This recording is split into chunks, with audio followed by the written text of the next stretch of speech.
ሄርሜላ ማመን አቃታት። ራሷ ስታወደቀች ተደፋች። እንግዲህ እንደተለመደው በድንጋጤ አንተ ነህ እያወራከኛለ ምን አስነኩክብክ ባሌ የልጄ አባት እያለች እያለቀሰች ትገኛለች። እንግዲህ እሰይ ገና ትደፊያለሽ አንቺ ራስሽ ስተሽ መውደቅ ሳይሆን ገና ትደፊያለሽ የሚያነሳሽን ታጫለሽ አንቺ የሆንሽ ዱቄታም ማለት ነው። እሰይ ገና ትደፊያለሽ። ደስ ብሎኛል። እኔ ለምን ከዚህ የበለጠ እንድታረግሽ ነው የምፈልገው። ገባሽ አይደለ? የሴት ልጅ ጉዳት እንዲገባሽ ነው የምፈልገው።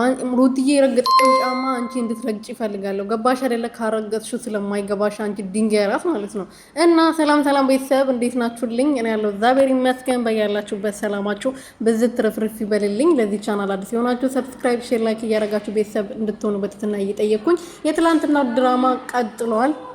ድራማው እንደ ትላንትናው እንግዲህ በቀጣይነት ሁለተኛ ክፍል ተለቋል። እንደምታውቁት እንግዲህ ሁለተኛ ክፍል የተለቀቀው በአቶ አብርሃም ቤት ነውና እንደዛም ሆኖ ሄርሜላ ማመን አቅቷታል። ምን አስነክቶብኝ ነው ውዱ ባሌ? ለምንድን እንደዚህ ሆንኩብኝ? እንዴት እንደዚህ ባንዴ ትቀየርብኛለህ? ተናገር እያለችው አብርሃም ምንም የሚናገር የለም። እኔ ሩቲ መርጫለሁ፣ ከልጄ እናት ጋር ለመሆን መርጫለሁ። ስለዚህ አንቺ ከህይወቴ ውጭልኝ፣ አታስፈልጊኝም። ከዚህ በኋላ አጠገቤ እንዳደርሽ አጠገብሽ አልደርሽም ብሏል። እንግዲህ ምንም መተት የሚባል ነገር አልተደረገበትም። እሷ ያርጋበት የነበረው መተት ነው ያስነሳላት ምርጡ ወንድሙ ኤፍሬም።